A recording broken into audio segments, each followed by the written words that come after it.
Okay, this question is from smallboy004. You're saying that very tall and strong defenders are trying to hard body you, and the refs, they're not doing anything about it. They don't even give any cards. They're super lenient. So your question is, what things can you do, right? How do we beat bigger, stronger defenders? So based on your strengths, I want to double down on your strengths.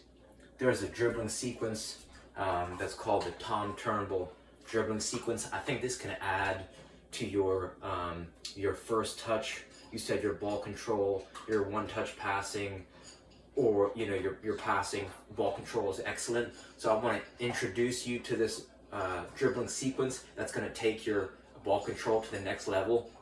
And using your agility, it's going to help you crisscross larger defenders, because the larger and bigger they are, the harder they fall, right? So let me show you this.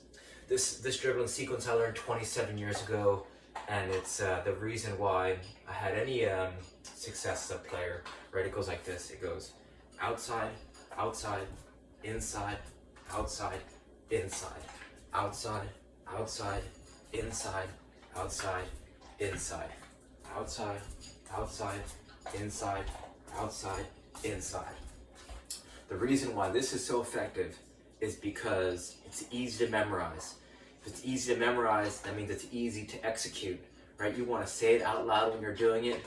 That's going to help you turn it into muscle memory, so that you're not thinking about dribbling when you're dancing by defenders. It's going to allow you to more effectively penetrate the defense, and it's going to allow you to evade any defenders, especially the larger ones who are trying to hard body you. This can help you dance around them. The second reason why it's so effective is because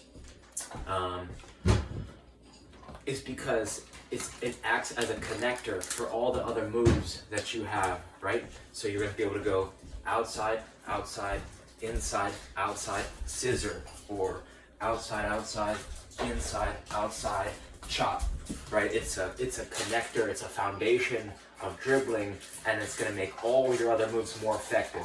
So make sure you want to start doing this a few minutes a day, even before games, after games, before practice, after practice. Just dribbling around your house, outside, outside, inside, outside, inside. Right? Go very slow in the beginning. Slow is smooth, smooth is fast. Working on a nice rhythm, saying it out loud when you're doing it. That's super important. The next thing is, so you said that you're someone who likes to go to the gym a lot. So just if we, at the gym, I guarantee you, I'm 96% certain that they have some type of balance tools, right? So you want to start incorporating balance into your gym routine, because one-legged balance will help you shield the ball. It's going to help prevent injuries. It's going to make you a better striker.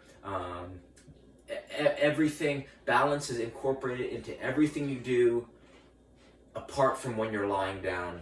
So getting into one-legged balance is key. Not just standing on 2 feet. It's one-legged balance that's going to create huge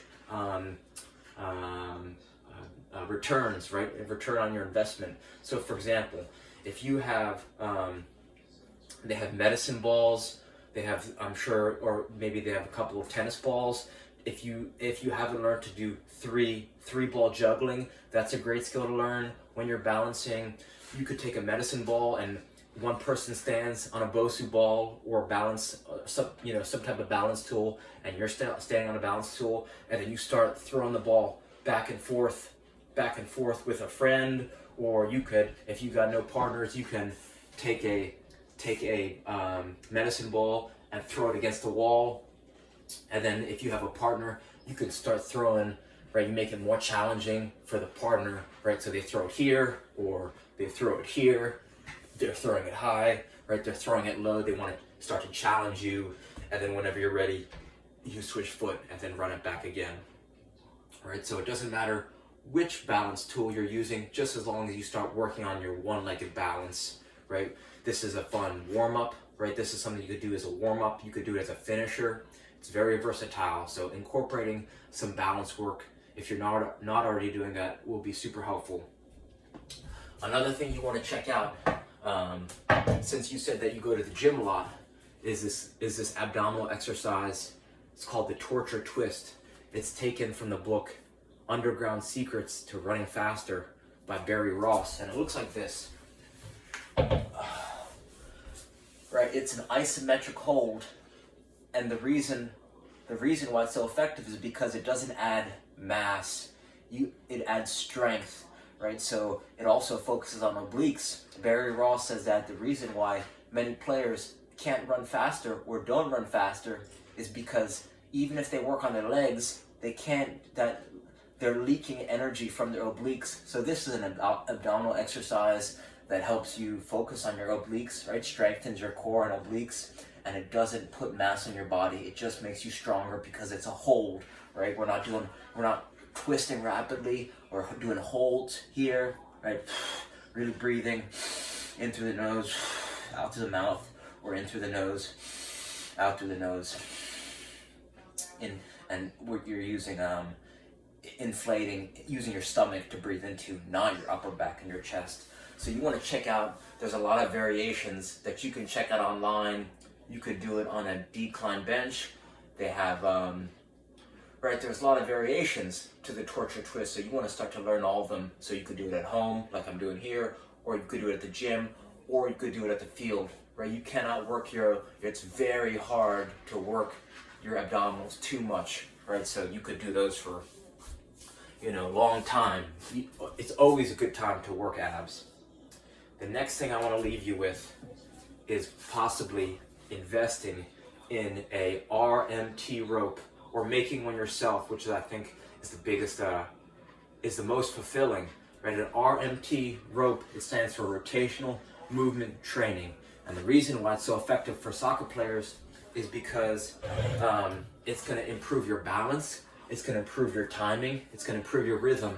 I noticed when I started swinging this rope around, my juggling improved, which improved my shooting, which improved my ball striking. Right, think about a game. There's a rhythm to the game, your body, right? You have a heartbeat, you have natural rhythm. So since your body's connected from fingertips to finger toes, it's going to synchronize your movement. It's going to make you more explosive and more effective on the field, right? You want to start to learn different rope patterns. Just search David Weck, right? David Weck, W-E-C-K, rope flow patterns. And just by swinging this around, it's going to make you a more effective, it's all timing, coordination, and rhythm, right? That's just something that almost no one's talking about in soccer, and it's very passive, right? It's low impact, but it's super powerful because you can really whip your arms down, explode your arms up, right? And it's going to help you bend and twist your spine, right? Strengthen your core,